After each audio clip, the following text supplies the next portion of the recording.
Hello, folks, and welcome to what is, I believe, the fifth in our series of Dharma Outreach, Dharma Talks. We're back here with myself and Marshall, and we're very fortunate to have a guest today who is a really interesting guy that I had a long conversation with on a FaceTime call, and this is it's Michael Watkins. So thank you, Michael, for joining us. We really do appreciate it. Thank you, Venerable. I'm just, really happy to be here and happy to share with both of you and everyone. We're really pleased to. It's been, to get, you know, it's been a bit of a struggle for us to get these done virtually, but now we're there. We're pleased to have you. Thank you. Well, I guess kind of, if you don't mind, Michael, we'll start off with, I think maybe how you came to Buddhism itself, if you don't mind. Sure. So as you both know, I'm here in Texas, and unless you really go looking for it, you might not know where all the Buddhist temples are at and to find it. But what brought me to Buddhism, or how I should say, or how I was able to find it, is through recovery. I quit drinking and doing those things, November 1st, 2012, a little over 9 years ago. I'd kind of toyed around with the idea of Buddhism before. I was raised Catholic, but it never stuck with me, never resonated with me. I think I mentioned to you before, and I've said before, the part of it that really stuck as far as Catholicism was that whenever you say peace be with you, I really appreciated that. And so anyway, through my recovery, I'd held on to a book called Dharma Punks that I bought in 2004. And once I opened it up and saw that it was about recovery, I was like, nah, I'm not ready for this. As I mentioned, I didn't sober up till 2012, so it took me those 8 years. But when I did sober up and I was in treatment, here they're telling me that if I want to try to stay sober, I need to find a spiritual way of life. And me having this, not necessarily this kind of aversion as we know it, to the 12 steps and a Christian way of looking at things. I remembered I had that book, the Dharma Punks book. And so I started reading that while I was in treatment. And that really opened the door for me. Once I got out, I started exploring everything I could get my hands on. I really identified with the aspect of service work that ties in with recovery. And so when I found the Bodhisattva vow from a Mahayana practice, my heart really resonated with that. I said, I've been taking all my life, and here's to give back to all beings. I said, I don't know necessarily how to do all that yet, but my heart really resonated with that, and I want to take this vow. So as I started reading more about the Bodhisattva and the Mahayana, like I said, it was a lot of information that kind of went over my head at the time. And thankfully, I was able to find myself. I realized, I said, if I'm going to be able to take care of others, I really need to learn how to take care of me. I'm just newly sober and learning how to live life completely brand new, without drugs and alcohol. And, I was 37 at the time. So, I'd been doing it for quite a while. And long story short, started reading One Breath at a Time, Buddhism and the 12 Steps by Kevin Griffin. And he talked about Jack Kornfield. So that turned me on to reading After the Ecstasy of the Laundry, Path with Heart by Jack Kornfield. And he continued to talk about Ajahn Chah, the Thai forest monk that he was under when he was a monk in Thailand. And once I picked up Ajahn Chah, all of a sudden I was like, okay, this is exactly what I'm looking for. And again, continued to get my hands on what I could, and eventually found a Theravada monk from a Sri Lankan temple in Texas, in Fort Worth, that I met with him once a week for quite some time. That's great, thank you. Sorry, Marshall, did you want to say something? No, I'm just absorbing it, but yeah, that's an amazing story, and that's a big part of our stories, um, the connection to the Dhamma, and how it, impacted our lives and transformed our lives. And you know, Sujato has been talking a lot about you and a lot about our similarities, because what I find fascinating is, finding that right livelihood for me was kind of branching out into working in treatment, addiction treatment. And you yourself have found that same path. And I find that really interesting. How do you feel? Like, what do you think about the work that you're doing today to help people that are struggling with addiction? Uh, so I mentioned about that bodhisattva vow and having this aspiration to not just awaken, to help all beings have some kind of enlightenment. And, finding that Theravada path helped me set the groundwork, which is still a cultivation in itself. It's a constant, ongoing process. But I, and just to backtrack a little bit, I was a chef, professional chef for 17 years, and I did that my first 5 years of recovery. But what I did start doing as I got, really got plugged into recovery communities, I was able to start a refuge recovery group in 2016 in the Fort Worth area. I helped another one get started in the Dallas area. And I did everything voluntarily, still, sitting with this monk, and then eventually trying to even just start like a Kalyanamitta group, just some people just coming together to sit and to read and study the Dhamma. But what I found myself longing for still in my heart was like, this work stuff is getting in the way of helping people stuff, and I took I just wasn't happy doing it. My heart wasn't in it anymore. And I had the opportunity to go work at a treatment center, a male residential treatment center. And, all the hesitations I had before, finally, one, there were financial hesitations, all this stuff, pay cuts, and I finally, I just said, I got to take this leap. And it was a genuine leap of faith, knowing that that's where my heart was at, wanting to help people. And everything would work out no matter what. And I would figure it out, it's not all about money. And that's how it worked out. I went to start working at this treatment center. And once I started, they said, hey, we heard you've been leading some meditation groups. Is that something you can do here with a client? So I started doing that voluntarily. And within a few months, the CEO noticed and just said, hey, thank you for doing this. And I mentioned, well, I've been doing this for a while, for a few years now. I'm looking at furthering my training. And at that time, it was gonna train with Noah, do a facilitator training. But then I had this opportunity to go train with Fleet Mole, and the treatment center itself, the CEO was like, well, we can help you with that. So I did a year-long, trauma-informed mindfulness teacher training with Fleet Mole, based off of 4 foundations of mindfulness, the Satipatthana, and then the heart practices, the Brahma Viharas. And so taking that leap of faith, I guess your question originally is how do I feel about helping others using these practices? It's like, well, it's what's been helping save my life. It helped me get in the door and open my eyes in a new way, and continue to open my eyes. It's one of those that it just, again, it's endless as far as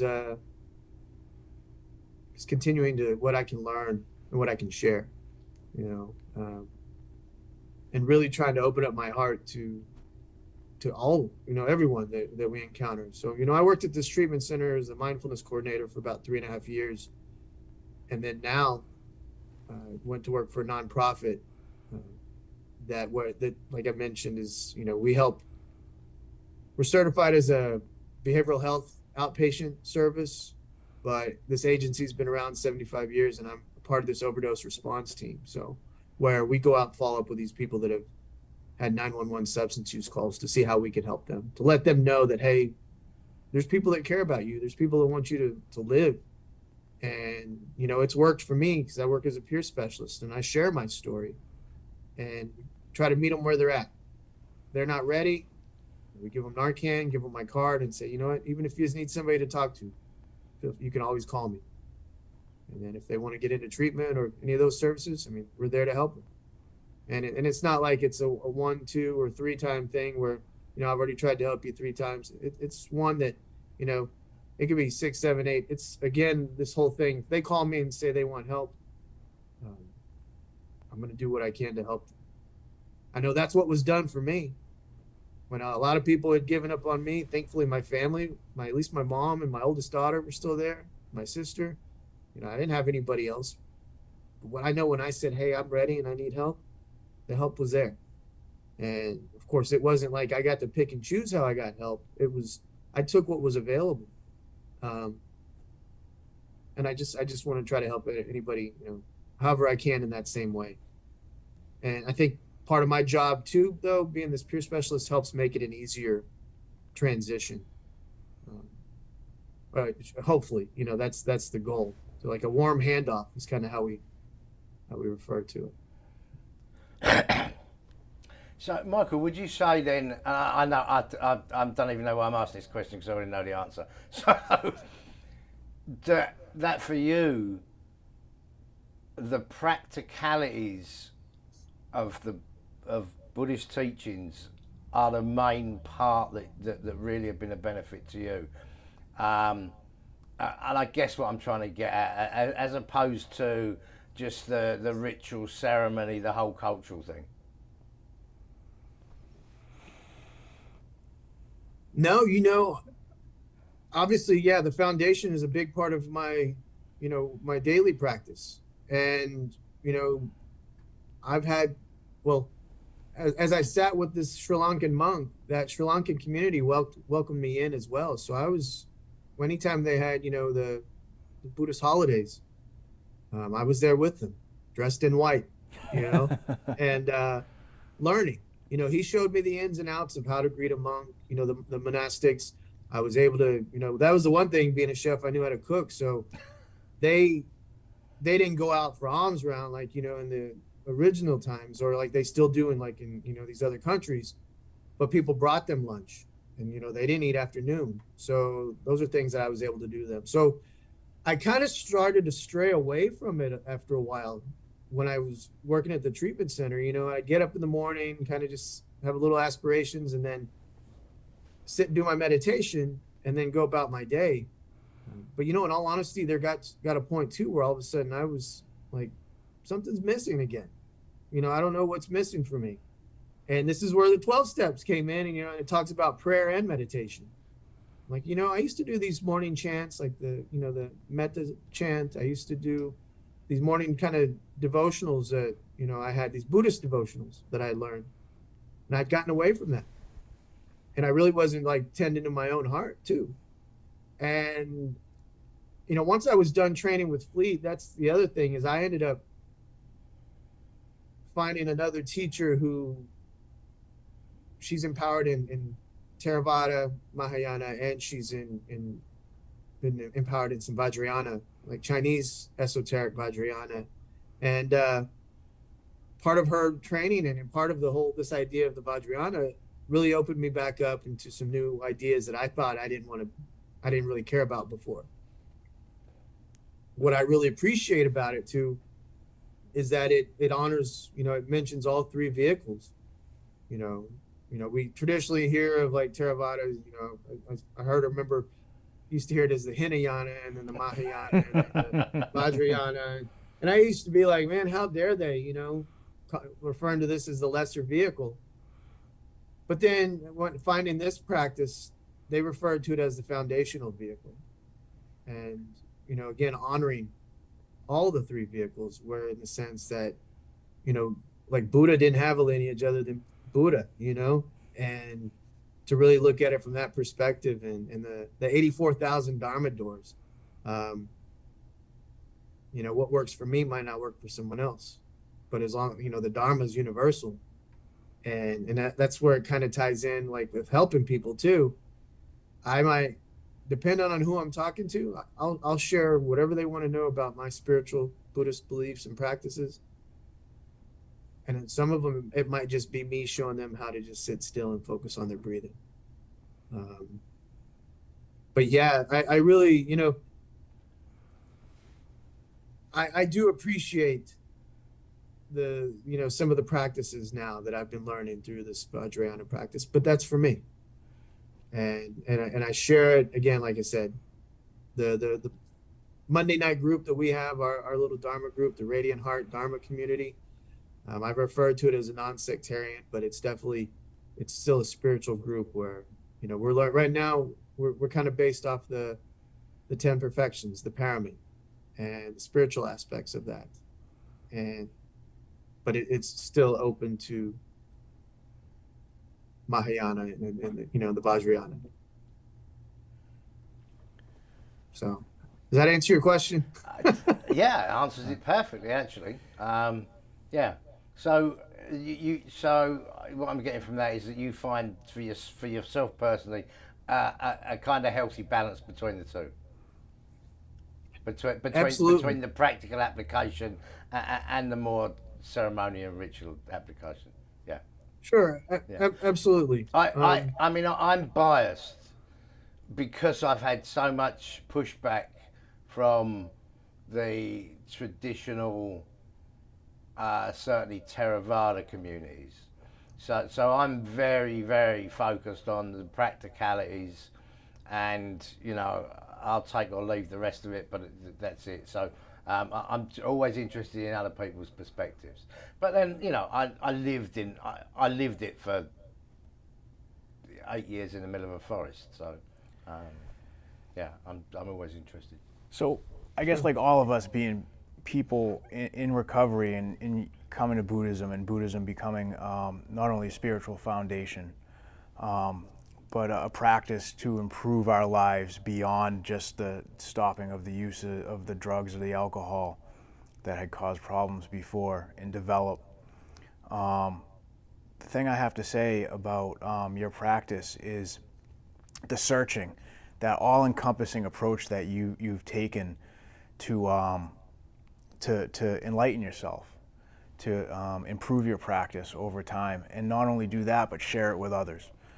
That's something that we've really worked hard to encompass in the work that we're doing. Is what was the name of the group you run on Mondays again? Radiant Heart. Radiant Heart. I love it. Yeah, so it speaks for a lot, like a radiant heart, because the healing begins in here and then it radiates outwards. And seeing that and like listening to you, it's like I get that feeling from your practice and your experience in Buddhism. And you're right, like Buddhism is different for every person that is exposed to it and then begins to incorporate it into their lives. And it can go in many different ways. And then there's many different other people out there practicing Buddhism, and they're presenting it in different ways. Me personally, I'll talk about my experience was like through reading. I had no formal teachers or any of that stuff. I did have some teachers that were visitors in the prison I was in and things, and they helped me understand different aspects and components of Buddhism and Buddhist practice. But and I'm not ashamed to admit it. To this day, I'm still searching. I'm searching for that community or that teacher that's going to be able to take me to that next level. So I guess my question is like through your practice and the things that you explain, are you still kind of exploring and trying out like new practices or like working with new teachers and things or new communities? So that teacher the Venerable Panawati that I found, she's the one that's empowered in the Theravada, Mahayana, and Vajrayana. She's been my teacher the last 2 years. I just completed it was a Dharmacharya program is what she calls it. Just basically meaning an exemplar of the Dharma, to be an example of the Dharma with how I live, So, and it's an ordination, a lay ministry ordination. So, so part of her teaching, she said, my goal, my purpose is to help you learn how to become your own teacher. And obviously we need teachers and we need guides. But also part of that is for you to learn how to get out of your own way. Um, we need the theoretical aspects of it and the intellectual study and learning of it. She said, but you got to get it to we wanted to get it to a point where it's more embodied and in part of the again part of the heart about how I show up each day, you know, and whether it's any of those three traditions or lineages, it still encompasses the idea of the ethical conduct, developing concentration and samadhi and wisdom. Um, so, yeah, there's still so much that I don't know as far as some of the certain practices, especially with the Vajrayana. I've been in contact. There's a Kagyu Tibetan temple in the Dallas area that I've gone and sat with them a few times and looking at maybe talking to their Lama pretty soon. Just to kind of see what he says and see what kind of practice he might encourage for me to do. But also from the idea of where, because he's not always there. It's something where he might say, try this practice for, I'm speculating. He might say, try this practice for however long, you need to do it.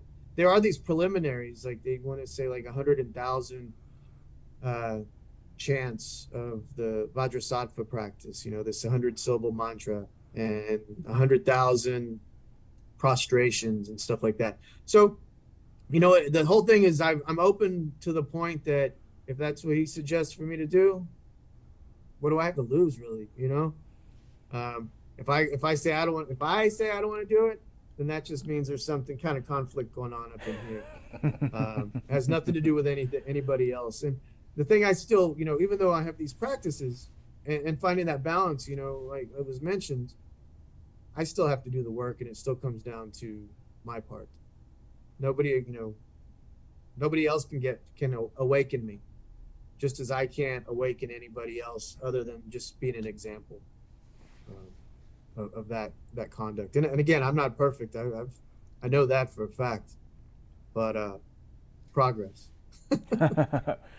Did you do that in North Carolina or virtually? We had 4 retreats in person. Oh, right.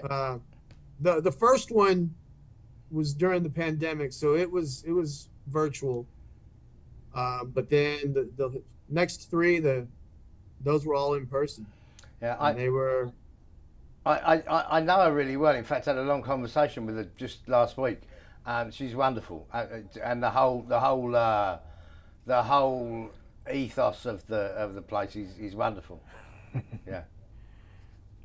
Well, and what I appreciated, again, this whole idea of getting out of my own way is to really tap into this wisdom of emptiness, something that I've found. I appreciate the teachings on there. They talk about the 2 truths.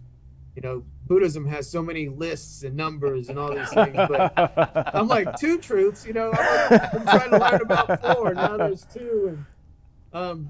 But the truth of conventional reality and the truth of universal reality, where, this idea of emptiness, the conventional reality is you and I, us all right here, right now, talking and looking at each other. But then that universal truth of emptiness, the no self there. And then, I've got different takes on it. Part of it, like I shared with recovery, it's, again, no ego. Really realize, one of my AA sponsors years ago, one of the things he shared that I tie in that I really appreciate, he says, to seek this truth of self-awareness, but to follow it up with the truth of self-forgetfulness. Meaning I got to watch how I'm showing up. I got to learn, I got to watch me, but I got to remember it's not all about me. I got to let go of any expectations of how I think it's going to be or how it should be or how I want it to be. I just got to be open to what is. So anyway, yeah. But yeah, to answer your question, and speaking of Venerable, she cracked me open, and when I say she cracked me open, just the very first moment we had, it was our second time actually speaking to each other virtually before the first retreat. And she even said, she's like, I sense a deep sadness in you. And she's like, and I'm sorry to say that since we don't really know each other yet, but I had to really stop and think about it. And I realized, kind of like I mentioned earlier, I've been neglecting the things that were really, that tied in, that were adding to the nourishment of my heart.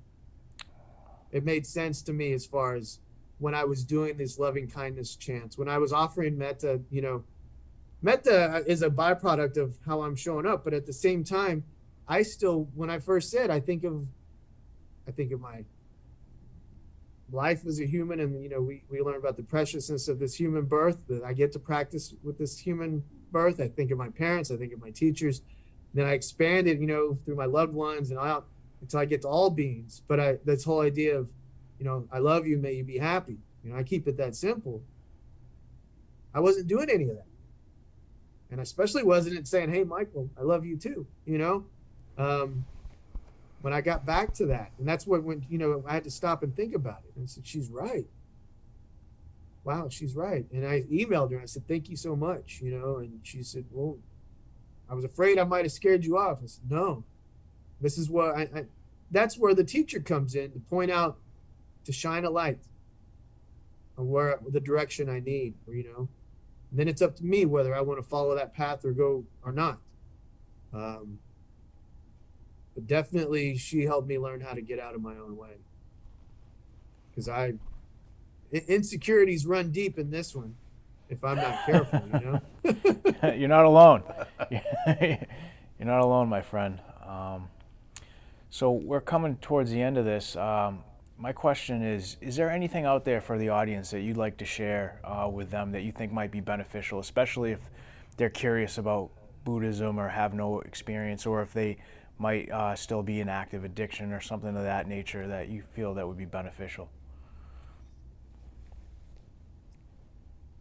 Yeah, I think especially if someone's still in active addiction, I mean, this day and age, we just have to be safe. The opiate epidemic, overdose epidemic, with fentanyl being present and everything. That's part of the reason why this team that I work for is put together with Recovery Resource Council, because they're putting fentanyl in vape pens even nowadays. And, it's in these pressed pills that look like prescription pills, illegally pressed pills, and mixing in all different types of drugs. It's killing people almost instantly. Yeah. But if you're still actively using, find ways, find these organizations that'll help you use safer. I know some states have even safe injection sites. Harm reduction. Don't use alone. Seek out Narcan. Seek out fentanyl test strips. And as far as the Dharma, Buddhism, if it's something someone's interested in, it just takes a little bit of interest. And, if you look in the right place, like I said, when I know for me, when I showed interest, the teachings were there and they appeared. Turns out they were probably there the whole time. I just, my eyes opened up a little more. But main thing is, what I really love about it is the whole renouncing greed, hatred, and delusion, cultivating generosity, love, and wisdom. Someone asked me, what's Buddhism in a nutshell? And I think that's I've had to tone down my 20-minute nutshell to that. You couldn't have said it any better. That's perfect. That was perfect, Michael. Well, we're, as much as I'd like to carry on, we're kind of running over time. Michael, do you want to give a shout out to your group again, just so if people that are aware, if they're in your area, your Radiant Heart, yeah? Yeah, absolutely. So we're in Waco, Texas, Monday nights. We sit from 7:15 to 8:30. The Good Neighbor House. It's Radiant Heart Dharma community. It's open to everyone, regardless if you identify as Buddhism, however you identify in this world. We're open to everyone. And again, it's a safe space for us to learn together. I'm not a fully empowered teacher, but I have this ordination where I share I try to just share by example and share what's worked for me. We do some walking meditation. We do a seated meditation. and then we all check in and share on the reading. But yeah, Radiant Heart Dharma Community. And I'll just say this: I got that name from, I was hearing Vinny Ferraro give a talk once. If you're familiar with Vinny Ferraro from California, and he had mentioned uncovering the natural radiance of the unobscured heart.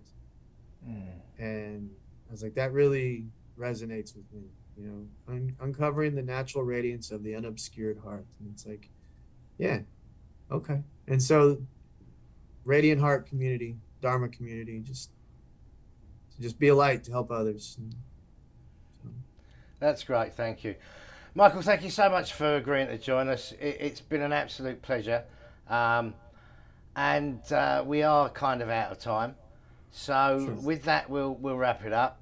And thanks, folks, for watching. Hopefully you will. And we'll be back with a new one in 2 weeks. So thank you, Michael. Michael, thank you so much. Thank you very much. Thank you for your service. Thank you so much for what you do. Same to both of you. Thank you. I appreciate it. Hope you have a wonderful day. Thank you.